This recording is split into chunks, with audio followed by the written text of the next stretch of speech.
Baik, sebelumnya selamat siang teman-teman. Akhirnya kita bisa berjumpa di kuliah daring lagi ya. Setelah kemarin kita melaksanakan perkuliahan secara asinkroni gitu kan.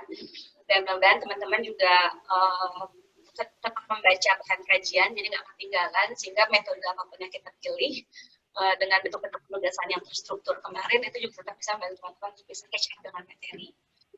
Nah, perkuliahan kita sekarang itu berkaitan dengan topik kajian kita. Ibu, maaf, suaranya jauh. Oh, suaranya jauh. Gimana ya? Saya masih ya saya pegangin deh. Ini kayaknya harus, saya tuh ada headset yang wireless, tapi dia juga kayak cuma 1 jam tuh udah mulai titut-titut gitu loh. Jadi saya khawatir malah rempak gitu. Ini suaranya udah oke ya? Iya, saya cuma iya ya. Aman, Bu. Saya ngomong, ya, topik kajian kita itu berbicara soal diskursus dan keamanan, atau diskurs itu diartikan dalam bahasa Indonesia itu wacana juga gitu. Jadi mungkin teman-teman membaca kajian atau mungkin membaca artikel-artikel berbahasa Indonesia, terus teman-teman tahu istilahnya itu soal wacana, itu sama juga gitu ya. Di diskurs, wacana atau diskursus itu kita berbicara hal yang sama. Nah, saat ini kita akan berbicara soal discourse dan security, terutama soal security discourse gitu ya, yang sebenarnya termanifestasi pada konsep yang kita kenal sebagai sekuritisasi ya, atau securitization gitu. Nah, kemarin saya sempat membagikan satu artikel ya, yang bukan artikel sih, buku singkat, sebenarnya itu kayak manifestasi dari laporan penelitian yang ditulis oleh Pak Yosi dan Pak Prasojo dan kawan-kawannya dulu maksudnya, yang saya pikir itu bisa membantu teman-teman untuk bisa memahami apa sih yang dimaksud dengan wacana gitu ya. Jadi karena pembicaraan kita ke depan mungkin agak abstrak ya, jadi kita bicara konsep, sehingga kemarin saya sangat menyarankan teman-teman baca dulu artikelnya Pak Yosi dan Pak Prasojo tersebut supaya memudahkan teman-teman melihat gambaran gitu.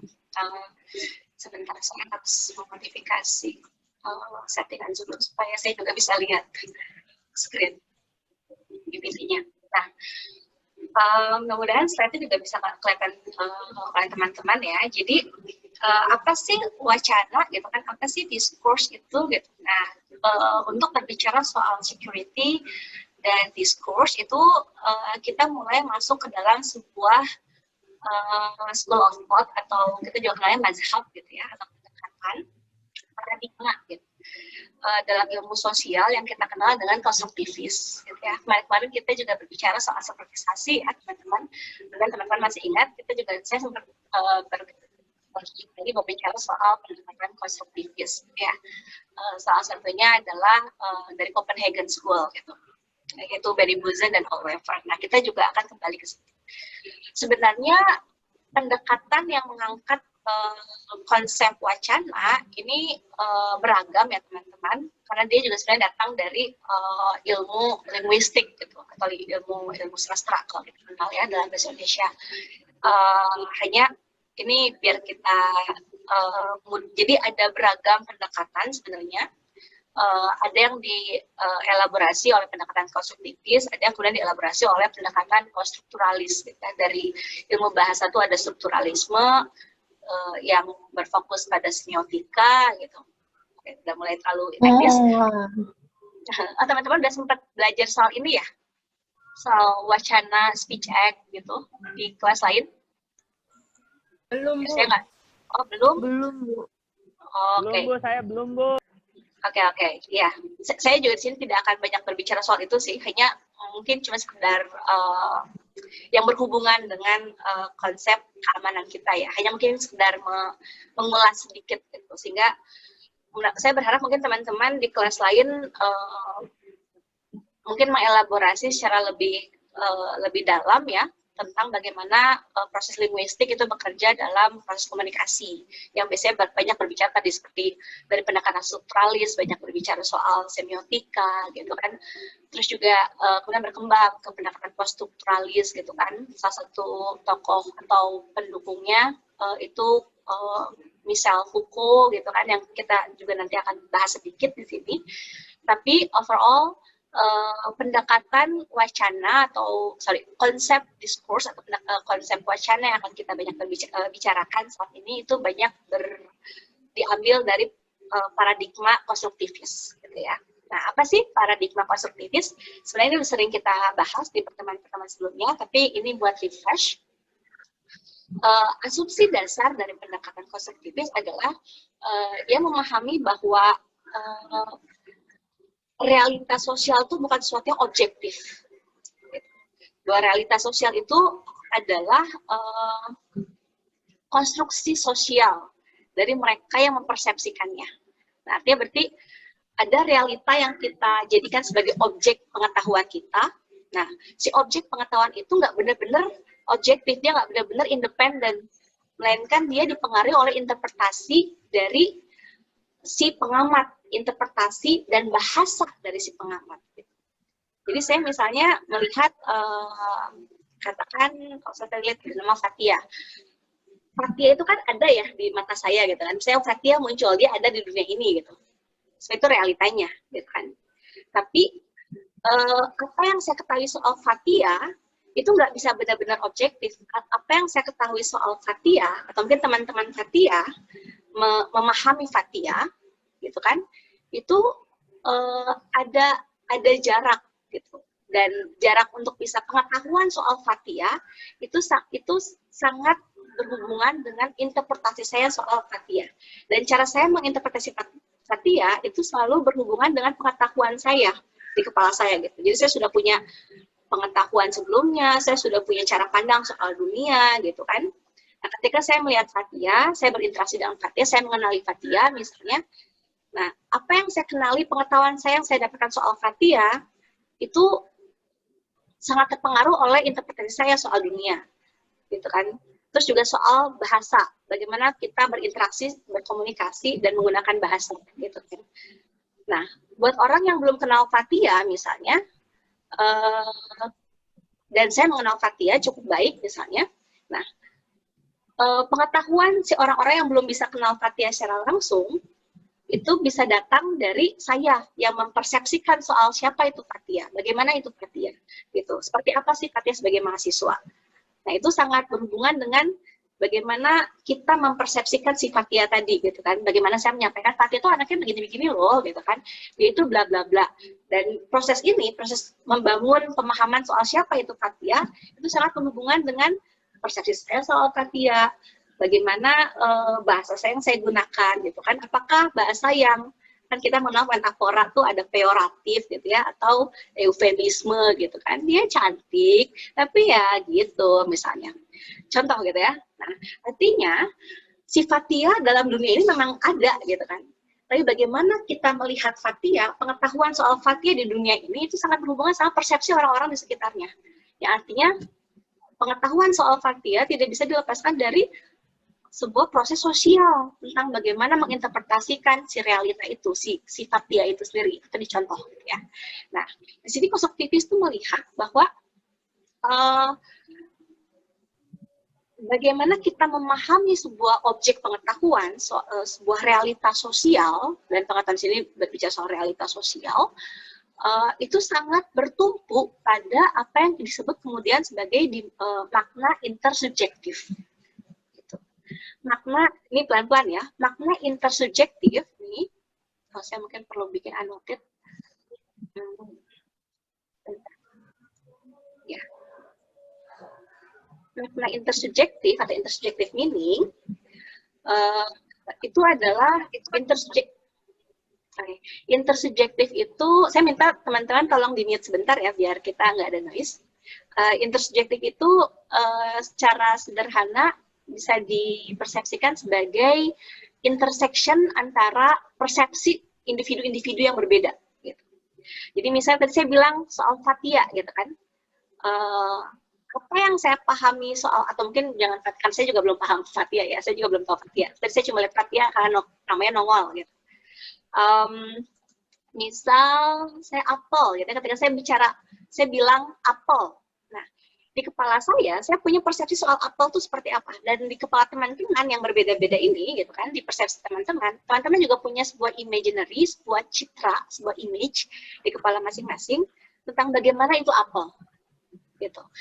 Nah, di kepala saya mungkin apel tuh ya dia buah gitu kan, bentuknya bulat, warnanya mungkin hijau karena saya lebih sering melihat apel berwarna hijau gitu. Mungkin, nah sementara teman-teman lain mungkin lebih sering melihat apel di supermarket yang warnanya merah gitu kan, apel Fuji misalnya.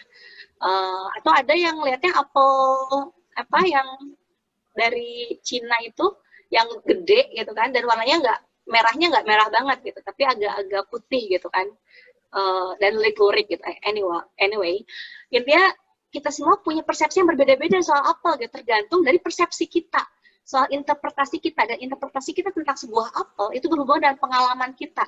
Sepanjang hayat tuh kita ngeliat apel tuh kayak gimana nih, kita diperkenalkan oleh orang-orang di sekitar kita, oleh pengetahuan kita selama kita tumbuh gitu ya, berinteraksi dengan manusia lain gitu, tentang apel tuh kayak gimana gitu. Nah, buat orang yang sama sekali nggak pernah lihat apel gitu kan, mungkin ketika saya bilang apel gitu, itu sesuatu yang abstrak gitu, apa apel, dan saya mungkin bicara apel adalah sebuah buah ya, suatu buah, a fruit gitu kan, warnanya hijau, ada yang merah gitu kan, rasanya manis, tapi manisnya itu, terus saya menjelaskan, tapi buat yang belum pernah melihat apel, yang belum pernah merasakan apel,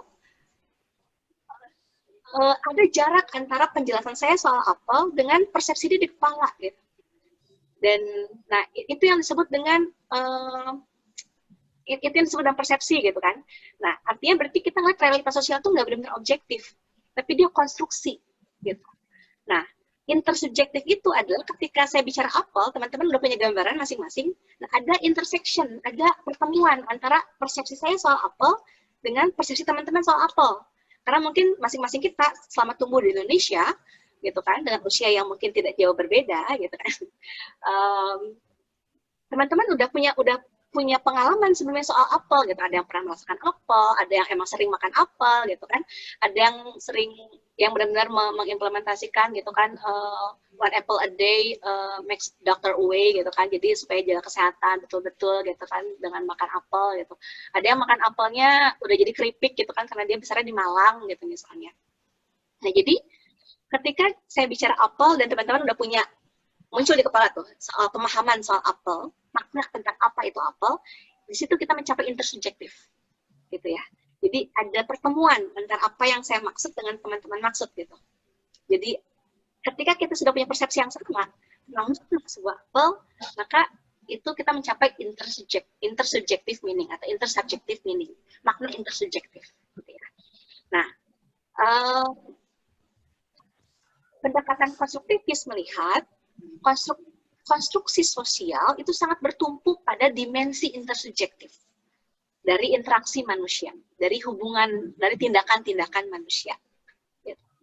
Nah, sementara intersubjektivitas itu tadi, kemampuan kita membangun intersection tadi, hubungan antara makna yang saya maksud dengan yang teman-teman maksud, itu sangat ditentukan oleh bahasa, proses komunikasi, praktik-praktik komunikasi, dan wacana, gitu.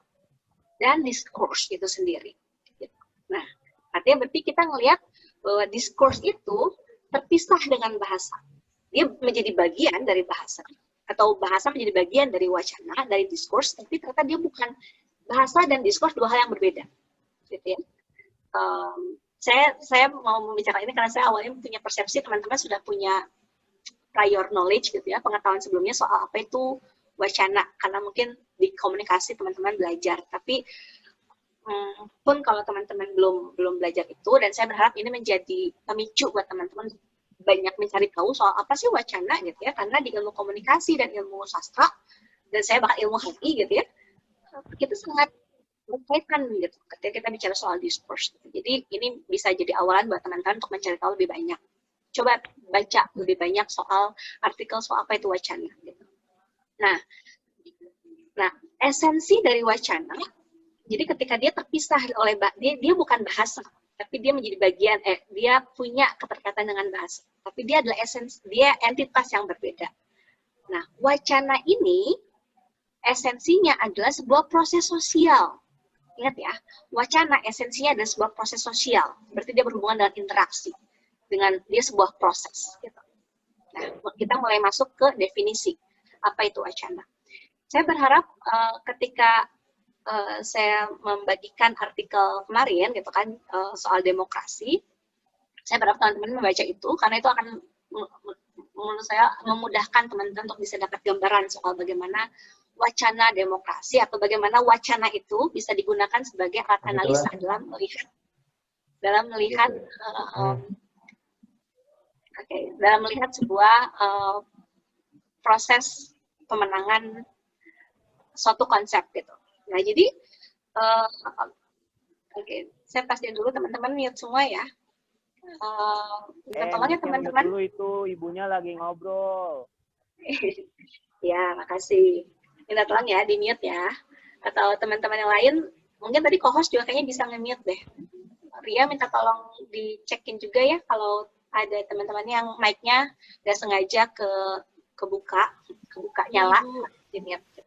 Oke, makasih. Terus saya mau ngomong apa? Oh ya, jadi bisa kita persepsikan, kita definisikan secara mudah. Di sini saya meminjam definisinya Hofstadter, susah namanya. Jadi bisa dibilang wacana itu adalah sebuah ruang kontestasi. Kontestasi itu perdebatan, persaingan gitu.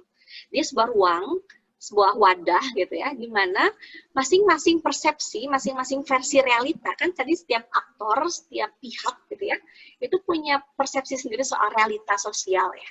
Gitu. Saya punya persepsi sendiri soal apa itu apel gitu. Teman-teman juga begitu. Dan discourse adalah sebuah wadah di mana masing-masing aktor, masing-masing pihak itu berusaha berkontestasi untuk bisa memenangkan si wadah itu, untuk bisa memenangkan sebuah, atau bisa gini, dia adalah sebuah wadah yang di dalamnya masing-masing versi realitas sosial atau masing-masing aktor yang punya persepsi sendiri soal realitas sosial itu berusaha untuk memenangkan wacana publik, untuk bisa memenangkan makna intersubjektif gitu. Jadi kan tadi bicara soal intersubjective meaning itu adalah sesuatu yang harus dibangun ya. Jadi tadi bicara soal apel, bagaimana saya memastikan bahwa apa yang dipahami teman-teman itu adalah apel yang saya pahami. Bahwa misalnya yang saya pahami apel itu warnanya hijau. Dia antara segede bola pingpong sampai segede bola tenis gitu kan. Tapi nggak lebih dari itu misalnya. Karena saya besar, misalnya saya di Surabaya dekat sama Malang gitu kan, saya cuma lihat apel tuh ya kayak apel Malang gitu, yang warnanya hijau, tulen misalnya. Nah, saya pengen membuat apa yang teman-teman pahami soal apel adalah seperti yang saya pahami gitu. Padahal si apel sendiri itu beragam. Apelnya sendiri itu sebenarnya sebagai sebuah realita yang objektif, itu ada banyak versi apel di muka bumi misalnya ya. Tapi yang saya pengen upayakan, paling tidak di kelas komunikasi keamanan ini misalnya, apa yang kalian pahami soal apel adalah apa yang saya pahami, versi saya. Nah, di sisi lain, mungkin teman-teman yang lain juga ada yang apel itu warnanya merah, Bu, gitu. Dan bentuknya nggak bulat banget, kadang ada yang lonjong-lonjong gitu kan. Terus ada yang lihat Apple itu sebenarnya laptop, Bu, gitu kan. Karena emang besarnya di US gitu kan misalnya. Sehingga Apple itu ya berhubungan sama gadget gitu misalnya. Nah, masing-masing punya persepsi sendiri-sendiri dan ruang wacana tadi, discourse adalah wadah di mana masing-masing aktor tadi berusaha untuk bisa menanamkan versi atau maknanya soal persepsinya soal realitas sosial untuk menjadi makna yang diadopsi oleh orang lain, oleh pihak-pihak lain, menjadi sebuah intersubjective meaning. Gitu. Nah, menjadi makna intersubjektif tadi yang punya intersection. Jadi ternyata, akhirnya yang ternyata yang memenangkan proses wacana itu saya. Gitu kan? Karena saya mungkin saya dosen, saya lebih didengar oleh teman-teman misalnya. Terus saya punya kredibilitas untuk didengarkan gitu kan. Sehingga ketika teman-teman yang belum paham soal apa itu apel, memahami apa itu apel dari apa yang saya sampaikan. Apel itu bentuknya hijau, bentuknya bulat, warnanya hijau, rasanya manis. Terus saya menggambarkan gitu kan apel secara detail gitu. Terus saya juga menunjukkan gambaran apel seperti ini.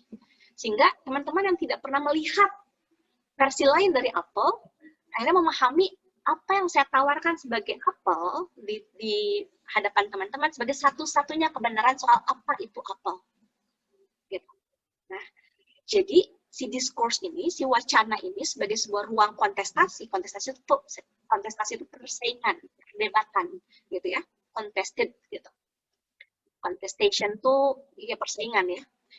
Ruang tadi menjadi ruang yang dimana versi-versi tentang suatu realitas sosial itu bersaing, dan akhirnya berusaha untuk bisa menciptakan intersubjective meaning, makna intersubjektif, sehingga mereka yang akhirnya berhasil memenangkan si wacana tersebut, dia bisa berusaha untuk membangun atau menciptakan intersubjective meaning atau makna intersubjektif gitu ya.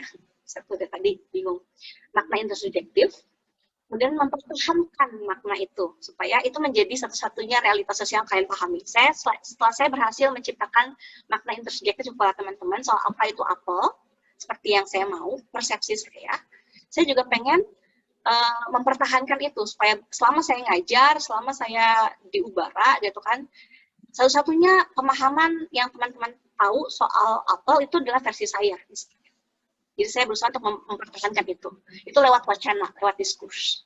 Gitu, lewat diskurs. Tapi dia juga adalah wadah di mana dia si intersubjective meaning itu diciptakan, dipertahankan, juga diubah. Nah, diubah itu juga bisa dari pihak lain yang berusaha tadi memenangkan wacana. Jadi dia misalnya tadi wacana soal apel itu saya menangin gitu kan. Saya menjadi wacana dominan. Apel versi saya adalah wacana dominan yang teman-teman pahami soal apel. Tapi di pinggiran sana, gitu kan, di ujung-ujung kelas sana, yang udah pernah lihat apel, yang warnanya berbeda, gitu kan, warnanya merah, yang makna soal apel itu berbeda dari versi saya, itu merasa, enggak kok, apel tuh nggak cuma itu.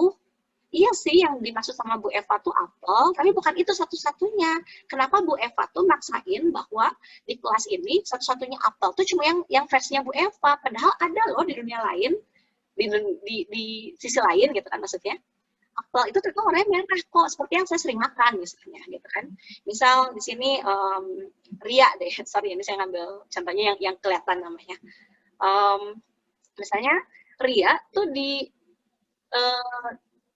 sisi kan wacana ini saya mendominasi ya.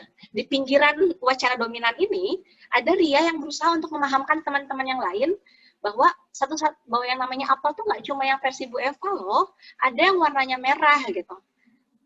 Nah, di sini Ria sebagai pihak marginal gitu ya, pihak yang di pinggiran, yang minoritas gitu ya, karena dia mahasiswa gitu kan, beda dengan saya selain contohnya ya, karena saya dosen dan Ria mahasiswa. Dan di sini artinya kita melihat ada power relation, di sini ada relasi kuasa. Ria tuh berusaha, dan Ria kan cuma seorang gitu ya, nggak punya kedudukan juga di kelas misalnya. Ini berusaha untuk bisa membangun wacana baru soal apa itu apel gitu kan di kalangan teman-teman. Enggak kok teman-teman, apel tuh warnanya merah gitu. Iya sih mungkin ada juga yang hijau gitu. Tapi dia bukan satu-satunya apel. Apel juga ada yang warnanya merah. Terus sebisa mungkin Ria akhirnya bisa membawa apel ke kelas misalnya. Terus akhirnya beberapa yang berkawan dengan Ria baru tahu, oh iya ternyata itu apel ya, ternyata warnanya merah ya, nggak cuma warna hijau. Akhirnya mulai tuh muncul di mana wacana yang dominan tadi soal apel itu mulai bergeser. Karena mulai ada transformasi tentang, oh ternyata apel tuh nggak cuma warna hijau, tapi ada juga apel warna merah gitu misalnya. Nah, itu artinya berarti wacana itu juga menjadi ruang di mana intersubjective meaning itu juga dia bertransformasi. Gitu. Tapi kemudian proses siapa yang bisa memenangkan wacana publik adalah proses kontestasi, gitu kan. Artinya akhirnya saya berusaha untuk either membantah, gitu kan, enggak, yang dipegang Ria itu bukan apel, itu tomat misalnya. Gitu ya. Apel tuh yang kayak gini gitu kan, itu abal-abal misalnya. Nah, berarti ada proses untuk bisa memenangkan versi mana yang sebenarnya, versi realita mana yang benar gitu. Nah, ini cuma contoh ya, dan apel ini bisa diganti oleh banyak aspek. Ketika kita bicara soal demokrasi, seperti yang teman-teman baca di artikelnya Pak Yosi dan Pak Prasojo misalnya, atau tentang apa itu teroris, gitu. Apa itu, ada banyak gitu ya, apa itu ancaman. Nah, ini di sini mulai kaitannya dengan keamanan ya, teman-teman. Artinya, si apel ini hanya simbol dari ada begitu banyak konsep di dalam realitas sosial kita, di mana awalnya kita pikir itu satu-satunya kebenaran, itu satu-satunya versi, tapi ternyata itu adalah bentuk dari pertarungan untuk bisa memenangkan wacana. Apa yang kita pahami di realita kita mungkin ya, tentang ABCD, tentang apa itu demokrasi, tentang apa itu teroris, tentang apa itu, jangan-jangan, tanpa kita sadari itu sebenarnya sebuah bentuk konstruksi. Di sini bukan benar, bukan salah ya, tidak semata-mata itu jadi benar atau salah, tapi artinya kita harus memahami bahwa apa yang kita pahami akan satu realitas sosial itu bukan satu-satunya pemahaman, itu bukan satu-satunya kebenaran tunggal, gitu. Bahwa apa yang kita pahami soal apel itu adalah bentuk dari konstruksi dari makna yang kemudian memenangkan wacana publik. Karena kita menerima bahwa apa yang disebut dengan apel itu yang begini. Gitu. Begitu juga dalam konsep terorisme misalnya. Sehingga si diskurs ini menjadi sebuah instrumen yang menjadi sangat ampuh untuk bisa memenangkan partisipasi publik misalnya, atau memenangkan konsen atau kesepakatan publik, kemufakatan publik bahwa iya itu teroris. Teroris itu adalah yang A, B, C, D. Terus akhirnya semua orang melihat bahwa apa yang ditunjuk oleh si aktor, teroris itu yang begini, akhirnya dia langsung, iya yang kayak gitu berarti teroris. Yang nggak gitu bukan teroris. Gitu. Meskipun sama, mendestruksi gitu kan, menciptakan teror. Tapi enggak, yang teroris itu kayak gini misalnya. Nah, tanpa kita sadari di realitas sosial itu banyak yang begitu. Dan terutama ketika kita bicara soal konsep keamanan, kita mengenal sekuritisasi, nanti kita akan mulai bahas lagi. Proses sekuritisasi adalah proses bagaimana si aktor itu menunjuk suatu isu, suatu permasalahan sebagai masalah keamanan yang eksistensial, sebagai ancaman yang eksistensial. Nah, proses itu juga proses bentuk diskursus.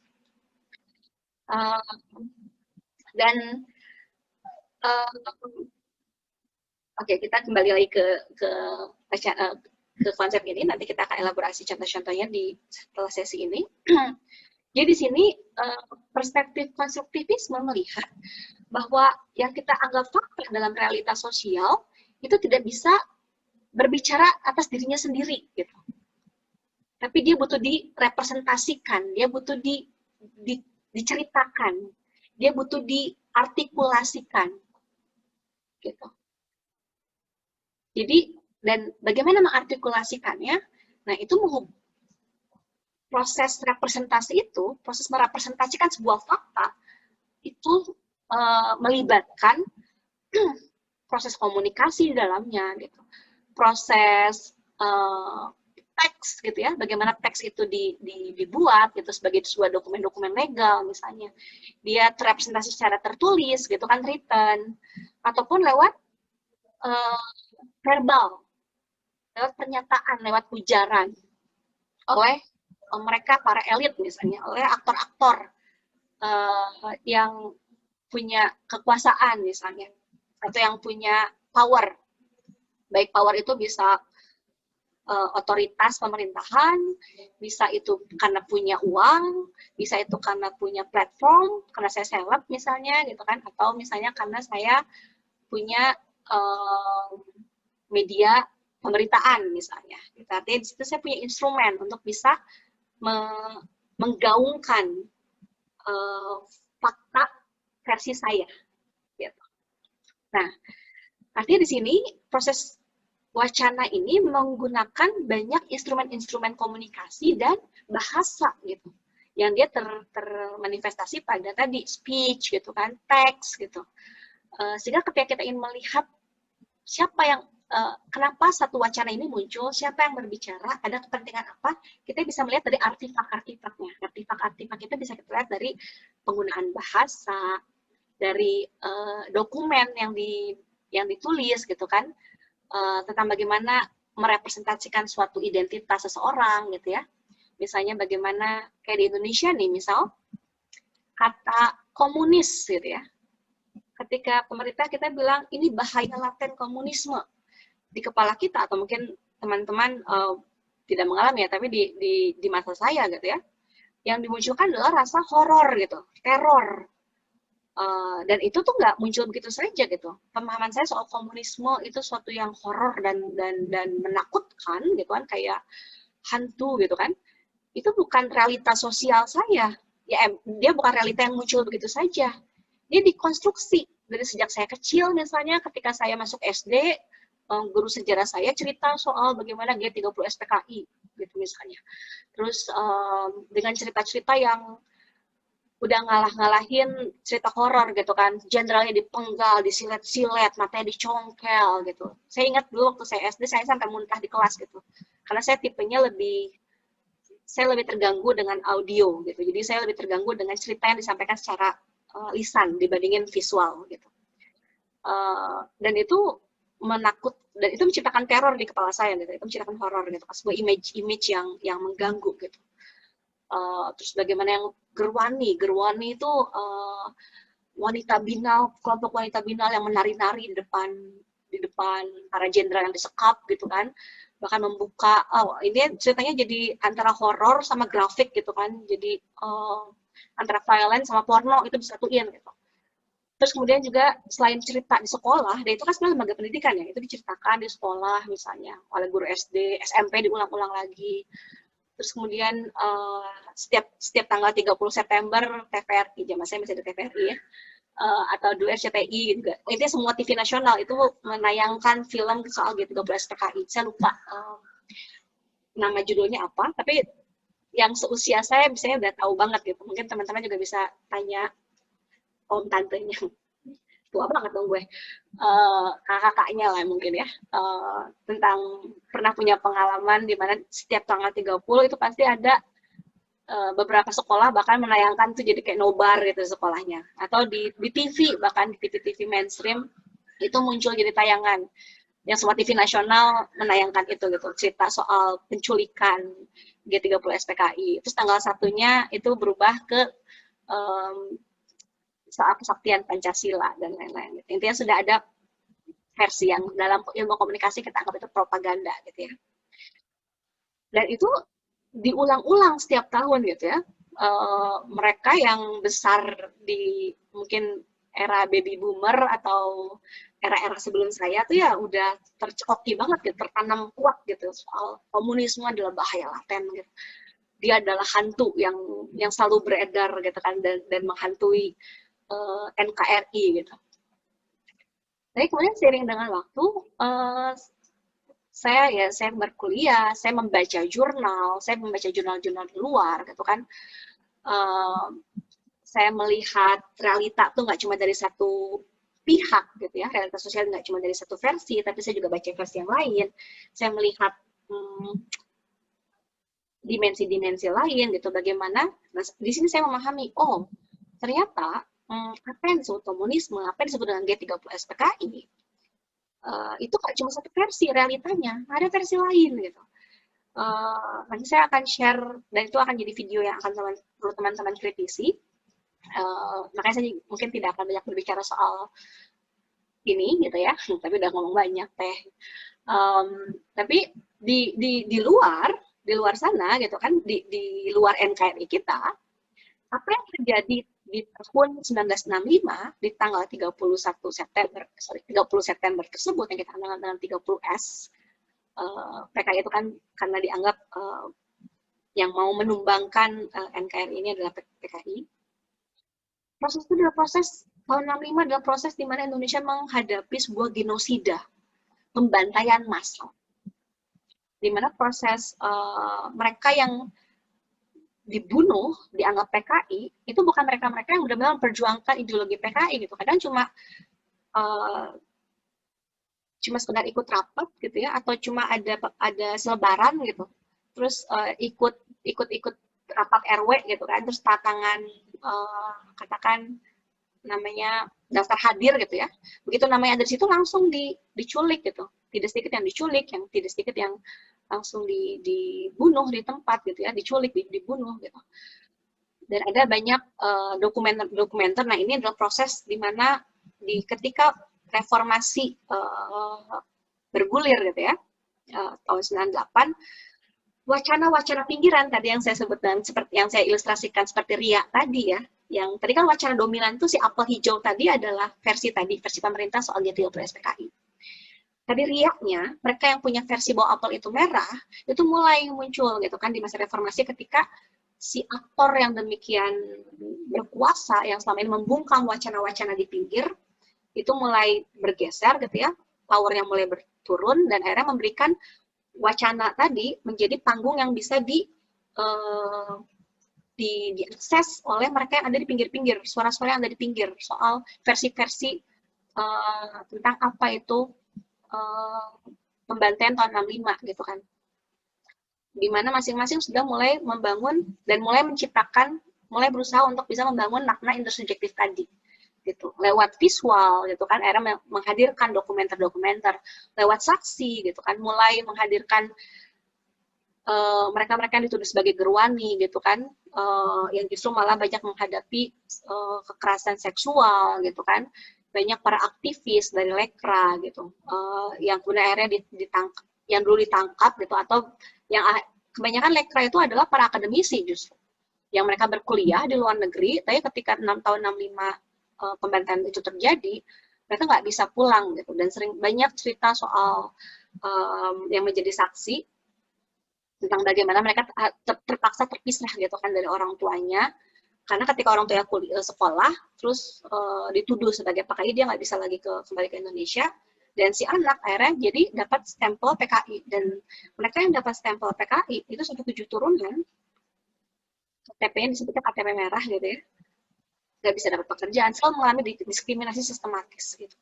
Nah, saya tidak akan bercerita banyak, saya pengen teman-teman yang ingin mencari tahu sendiri soal itu gitu kan. Jadi jangan percaya cerita saya, tapi cari tahu lebih banyak gitu, baca artikel sebanyak-banyaknya, baca jurnal gitu ya. Nanti akan ada satu video yang ingin saya teman-teman, itu jadi penugasan teman-teman nanti ke depan, untuk bisa teman-teman komentari, kritisi, dan silakan analisis menggunakan kacamata sekuritisasi dan diskurs ini gitu. Nah, sampai sini saya harap kita clear ya soal apa itu diskurs gitu kan, bagaimana dia hadir, muncul dengan bagaimana saya wacana soal komunisme itu menggunakan metafor gitu ya, metafor seakan komunis itu adalah hantu gitu, teror gitu kan, si jahat gitu kan, padahal dia adalah ideologi gitu, dia pemikiran politik gitu, yang itu sebenarnya bisa ketika diakui bahwa apel itu, misalnya saya bicara soal apel misalnya, yang sehat itu adalah mengakui bahwa apel ini ada banyak ragamnya, dan yang kita saat ini makan misalnya, yang saat ini ada di hadapan kita, itu adalah salah satu jenis apel warna hijau, tapi di luar sana ada beragam apel gitu ya. Terserah teman-teman lebih cocok makan apel yang mana, itu sehat, itu proses diskursus yang adil.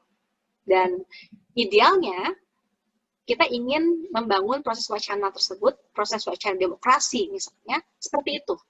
Bahwa akui bahwa demokrasi itu nggak cuma tunggal, nggak cuma demokrasi liberal gitu ya, tapi juga ada demokrasi yang lain gitu. Tapi seringkali, dan ini berhubungan dengan power, mereka yang akhirnya berhasil memenangkan wacana dominan gitu ya, itu nggak pengen yang lain juga diakui sebagai bagian dari wacana tersebut gitu. Jadi ditutup aksesnya, bahwa yang namanya apel itu cuma satu gitu. Nah, saya berharap ini menjadi ilustrasi yang bisa membuat teman-teman paling tidak punya gambaran umum, tapi kemudian jangan berhenti di sini. Saya ingin teman-teman menanamkan sikap skeptis gitu ya. Ketika kita mempelajari sesuatu, skeptis itu bukan area buat nolak apa yang didengar, tapi untuk mencari tahu, confirm, check and recheck. Check and recheck gimana? Baca, gitu ya. Baca, teman-teman. Sorry. Saya mau, loh, oh, saya harus, bentar ya teman-teman, saya ada kendala teknis, saya mau ganti slide, kenapa nggak bisa? Mungkin saya harus tunjuk. Iya, nah, jadi ini mungkin agak terlalu, agak terlalu berat gitu ya, tapi mudah-mudahan kita bisa meringankannya. Makanya kalau teman-teman masih bingung dengan apa yang saya sampaikan, saya berharap teman-teman kaji lagi, baca sendiri gitu. Jadi biar paham apa yang saya maksud, dan mungkin punya perspektif lain gitu. Jadi kita bisa diskusi gitu ya. Sebentar, saya udah kelihatan. Nah, di sini kalau teman-teman lihat, itu ya, bicara soal diskurs itu dia mengandung beberapa konsep gitu. Di antara tadi kita bicara soal intersubjektif gitu ya. Kita juga berbicara soal makna. Artinya makna itu sesuatu yang dia dibangun, dia dikonstruksi gitu. Sampai akhirnya bisa terbangun dimensi intersubjektif antara berbagai makna tadi. Makna dari masing-masing persepsi individu gitu ya. Terus kemudian juga dia bersifat konstitutif. Bahasa, proses komunikasi, diskurs itu dia menentukan. Konstitutif itu artinya dia punya sifat menentukan, constitute gitu ya. Dia membentuk sesuatu. Dia bersifat konstitutif terhadap realitas sosial. Gitu. Jadi dia sangat penting dalam cara kita memahami realitas sosial itu nggak pernah lepas dari proses diskursus. Itu nggak pernah lepas dari proses wacana, dari berbagai versi-versi realitas sosial gitu. Apa yang kita pahami di common sense kita berarti dia adalah wacana dominan yang kita pahami, yang kita adopsi, yang memenangkan wacana kita, yang memenangkan persepsi kita soal apa itu realita yang ya realitas sosial kita maksud gitu ya. Terus, nah hanya dalam prosesnya diskurs ini melibatkan ada yang disebut dengan agen. Agen itu adalah subjek yang menciptakan makna, subjek yang menciptakan, yang mengkonstruksi makna, gitu ya. Dan struktur itu sistem yang mempengaruhi si subjek. Jadi diskurs ini bisa muncul di si agen, di si subjek. Kayak tadi saya bicara soal saya, aktor yang ingin, ketika saya bicara soal diskurs, wacana soal apel, gitu ya. Si sayanya itu adalah agen. Saya subjek yang ingin berusaha menciptakan makna tentang apa itu apel di kepala kalian. Nah, tapi yang saya pahami soal apel, dan mungkin ketika saya berhasil menghadirkan makna apel di kepala teman-teman, makna itu juga tidak semata-mata muncul karena pengaruh saya sebagai agen, tapi itu juga muncul dari struktur yang dari proses pengetahuan kalian, struktur yang bermain. Atau ketika saya berhasil mendominasi wacana soal apel, dan untuk bisa mendominasi, saya bukan cuma ngomong-ngomong doang gitu kan, saya juga menciptakan sebuah sistem pengetahuan soal apa itu apel. Akhirnya saya bikin artikel bahwa apel itu yang seperti ini. Itu untuk bisa melanggengkan pemahaman teman-teman soal apa itu apel. Jadi jangan sampai ada wacana-wacana lain di luar sana gitu kan, wacana dari teman-teman seperti Ria misalnya yang ingin mengubah wacana ini gitu kan. Kan selalu ada tuh muncul upaya-upaya dari wacana-wacana di pinggiran untuk bisa mewarnai wacana publik, apa yang dipahami publik soal suatu realita gitu. Nah, saya sebagai aktor, agen yang wacananya atau yang versi realitanya itu memenangkan wacana dominan yang ada di tataran dominan, itu pengen memelihara supaya apa yang saya pahami soal realita tersebut itu langgeng. Untuk langgeng, akhirnya saya perlu memastikan bahwa apa yang saya pahami itu juga masuk ke dalam tataran praktik-praktik sosial gitu ya. Jadi misalnya saya sudah berhasil meyakinkan teman-teman sebagai publik gitu ya bahwa apel itu warnanya hijau. Terus saya menghadirkan apel hijau.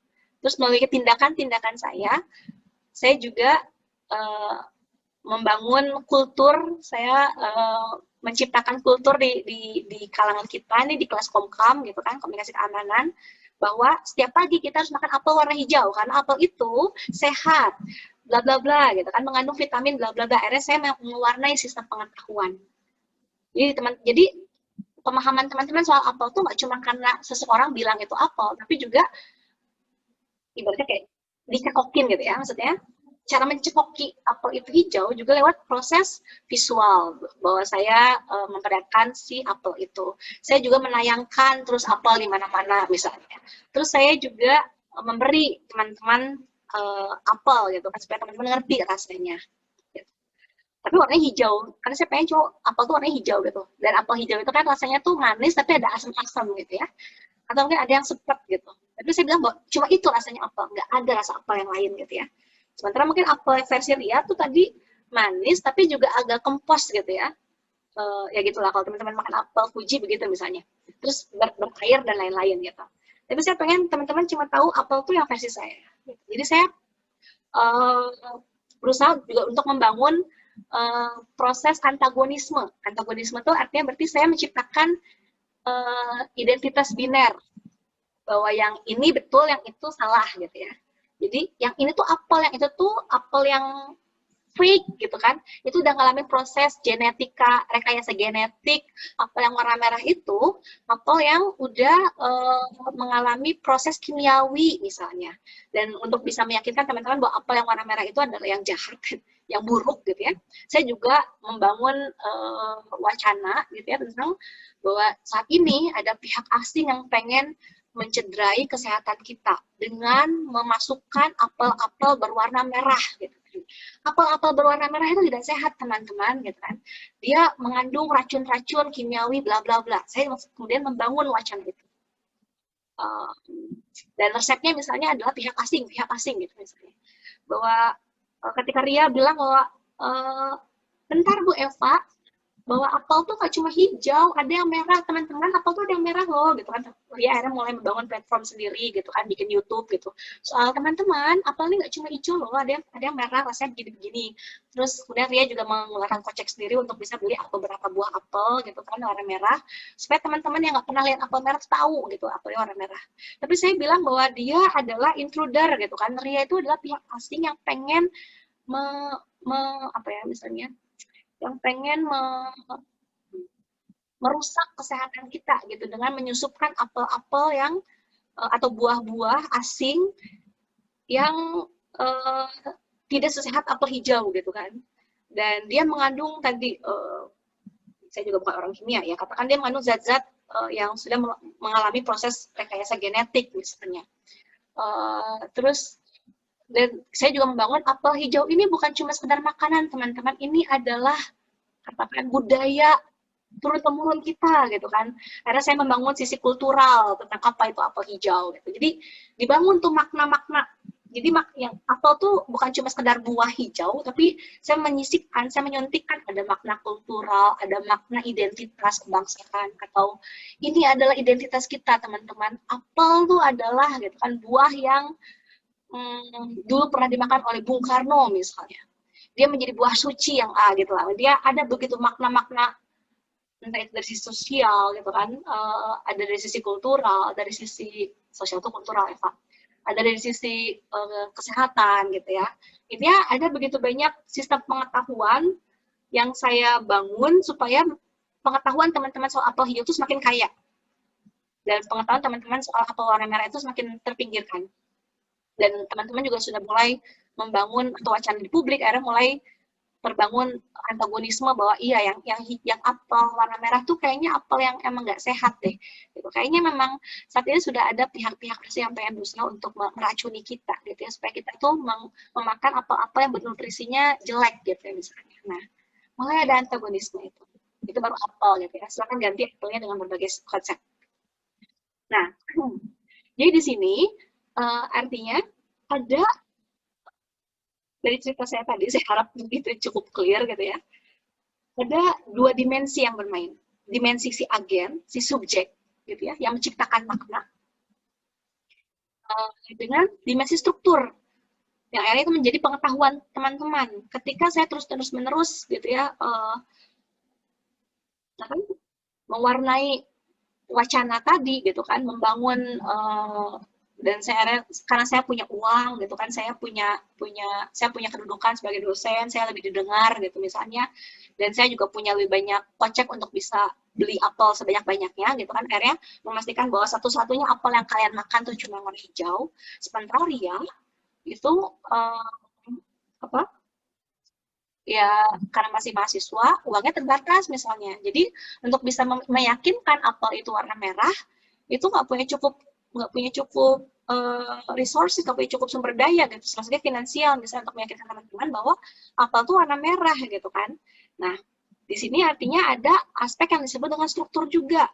Ada tadi yang bermain adalah struktur siapa yang menguasai pengetahuan, bagaimana pengetahuan saya soal apel itu juga bisa menjadi struktur pengetahuan teman-teman gitu, tentang bagaimana teman-teman memahami apel itu ada di tataran struktur gitu. Terus kemudian juga struktur itu bekerja dalam konteks akhirnya saya mulai membangun misalnya tadi saya tuh agen ya,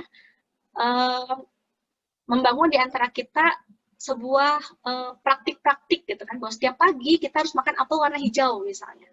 Nah akhirnya setiap si apel warna hijau itu menjadi sebuah tradisi yang kita makan setiap pagi gitu kan, dan teman-teman merasa tidak bisa tidak untuk melewatkan pagi tanpa makan buah apel misalnya, karena kalian merasa tidak bisa melewatkan apel hijau tadi gitu kan, karena teman-teman sudah membangun tadi, sudah ada struktur pengetahuan soal itu sehat gitu kan, dan itu bernutrisi, itu bisa membuat teman-teman jauh dari penyakit misalnya. Terus juga dan ada perasaan memang tradisinya begitu gitu kan, emang kita sih tradisi setiap pagi makan apel gitu kan, apel kita warna hijau gitu.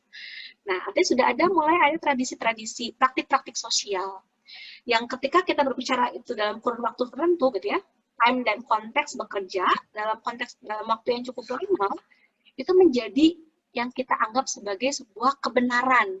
Akhirnya bertahun-tahun teman-teman makan apel setiap pagi, terus apel tuh warnanya hijau gitu ya, terus pengetahuan teman-teman baca semua artikel gitu ya soal apel tuh warnanya hijau dan lalala tadi, seperti yang versi saya tadi gitu kan, itu menjadi sebuah sistem pengetahuan teman-teman, itu menjadi struktur. Terus teman-teman juga nanti punya anak dan pengen meyakinkan ke anak teman-teman, ke anak kalian maksudnya, sorry agak membingungkan, bahwa kalian tuh harus makan apel loh nak gitu ya, apel itu yang warna hijau gitu, bahwa setiap pagi kita harus makan apel gitu, dan itu turun temurun dari yang awalnya saya gitu yang mencakapkan kalian harus makan apel warna hijau, akhirnya ke teman-teman, ke keluarga teman-teman gitu, akhirnya turun temurun gitu, dan dalam waktu yang cukup panjang akhirnya tanpa ada kemungkinan atau tanpa ada upaya dari Ria dan teman-teman lain yang ada di pinggiran untuk bisa mewarnai wacana dominan tadi, maka apel warna hijau yang harus dimakan tiap pagi gitu kan,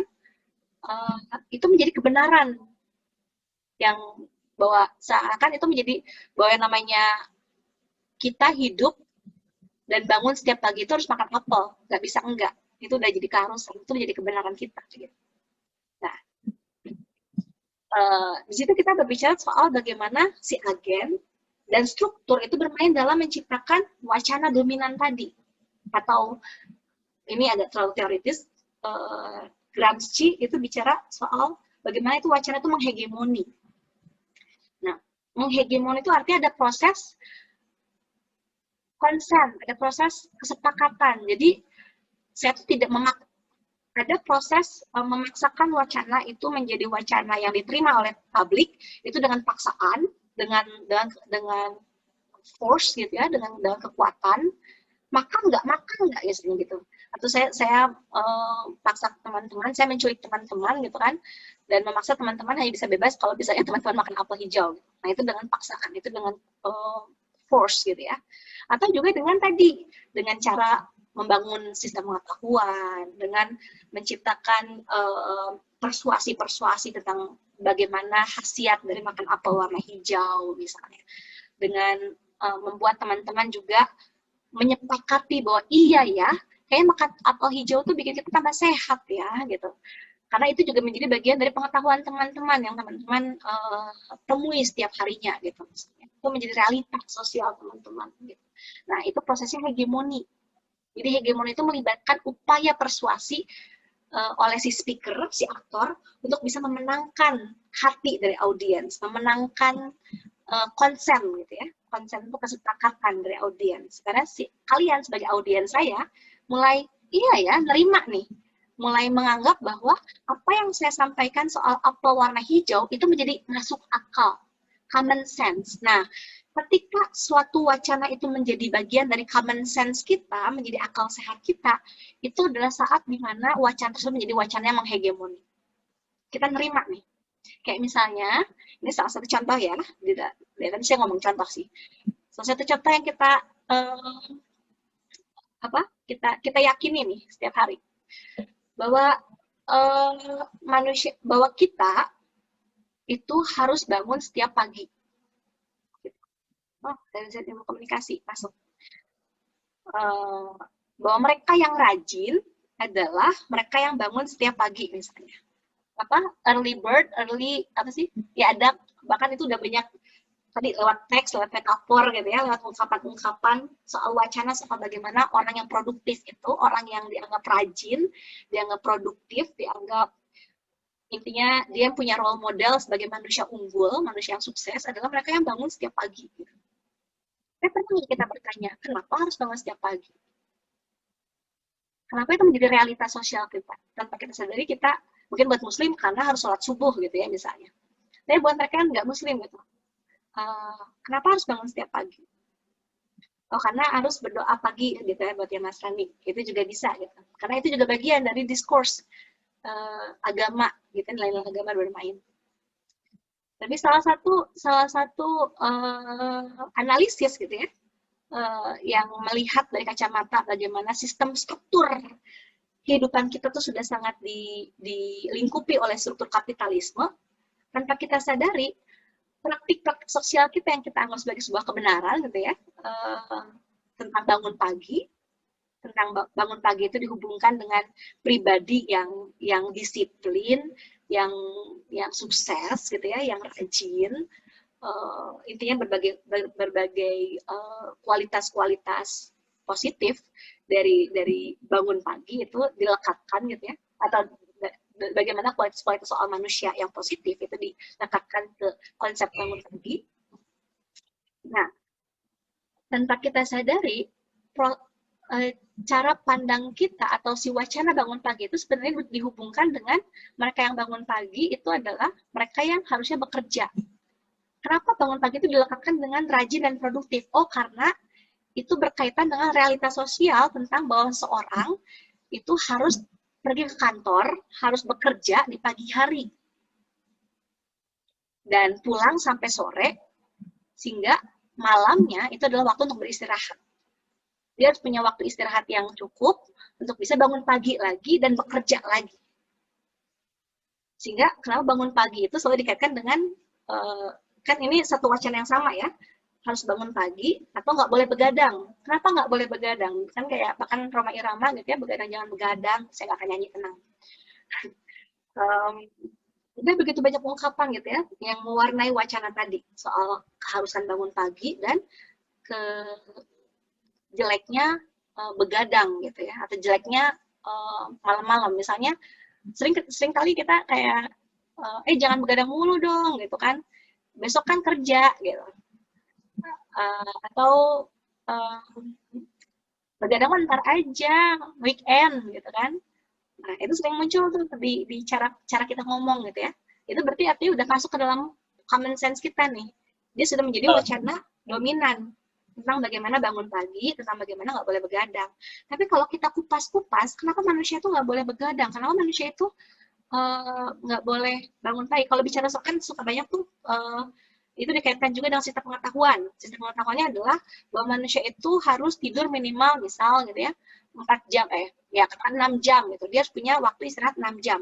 Nah, kalau begadang, dia nggak punya waktu istirahat yang cukup gitu kan. Tapi kemudian kita bertanya, gimana kalau waktu istirahat ya dia kita memastikan bahwa kita bisa tidur 6 jam. Tapi waktunya terserah, bisa dari jam 6 pagi sampai jam 12 siang gitu misalnya. Nggak harus dari jam 12 malam sampai jam 6 pagi gitu, terus dia harus berangkat kerja kan.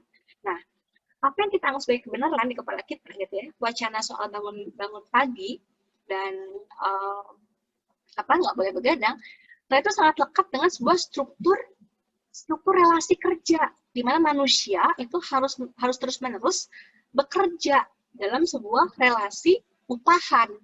Bekerja upahan itu berarti dia bekerja di kantor atau dia bekerja dengan seseorang, dengan pihak lain untuk bisa mendapatkan gaji, gitu ya. Artinya ada relasi kerja bermain di situ. Artinya wacana tadi bukan satu-satunya wacana soal bagaimana manusia itu harus hidup dan menjalani kehidupan setiap harinya, tapi cuma menjadi salah satu bagian dari wacana yang lekat dengan struktur kapitalisme. Struktur kapitalisme itu berarti struktur relasi kerja di mana setiap orang tuh harus bisa memastikan dia bekerja untuk mendapatkan upah gitu kan. Nah, karena struktur kapitalisme kita dulu gitu ya, mungkin kalau sekarang udah banyak yang sifatnya freelance sehingga kerjanya jadi bisa di mana aja misalnya ya, terus bisa kapan aja karena ada internet gitu kan. Tapi zaman dulu misalnya di zaman-zaman di mana waktu kerja tuh dari 9 to 5 gitu kan, dari jam 9 sampai jam 5 atau jam 8 sampai jam 4 misalnya. Tentuan atau kalian harus bisa kuliah gitu kan dari pagi sampai sore gitu kan, sehingga kalian dilarang untuk bisa begadang pas malam gitu, dan kalian diharuskan untuk bisa bangun pagi gitu. Tapi sebenarnya itu kan bukan satu-satunya realita gitu. Tapi tanpa kita sadari itu masuk dalam wacana kita, masuk dalam common sense kita soal bagaimana kita harus bisa menjadi individu yang disiplin. Soal disiplin itu kami dikaitkan dengan harus bangun pagi, tidur tepat waktu, dan sehingga besoknya bisa produktif di mata kapitalisme. Gitu. Nah, setelah kita bongkar-bongkar, oh ternyata itu kaitannya dengan struktur tertentu ya, gitu. Ada struktur sosial tertentu gitu, yang bukan bicara benar salah ya, tapi kita perlu mengakui bahwa struktur ini tidak menjadi satu-satunya struktur yang perlu kita amini sebagai realitas sosial kita, gitu. Bahwa ada pilihan-pilihan lain misalnya, gitu. Nah, terus kemudian juga selain adanya agen dan struktur, discourse itu juga bermain dalam ketika kita bicara soal bahasa, dia ada di dimensi teks dan konteks gitu.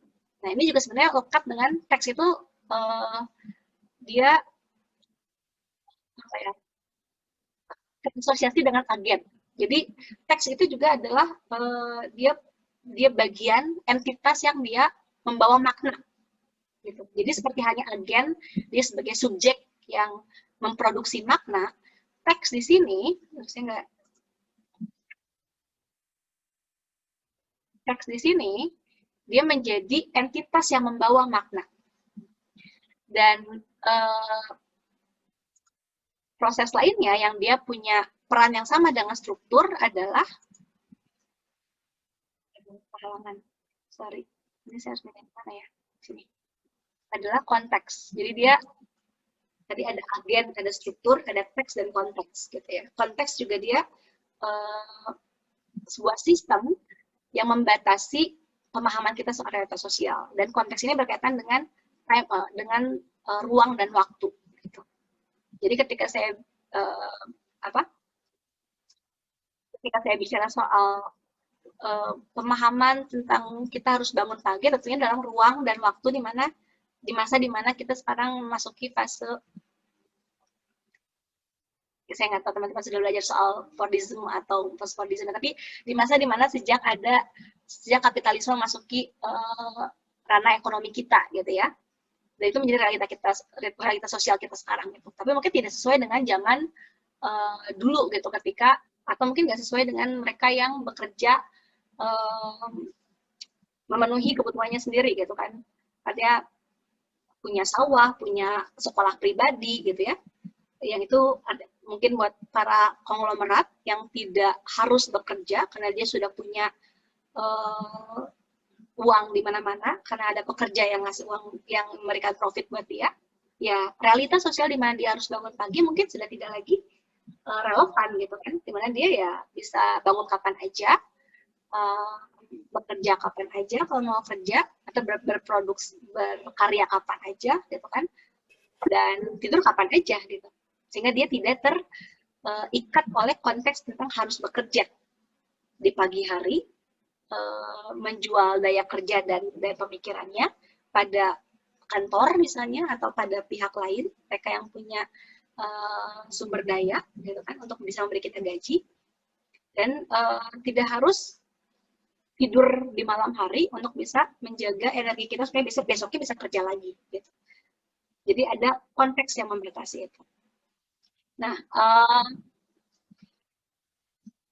di sini ada bahwa saya mungkin belum akan membahas ini ya, mungkin di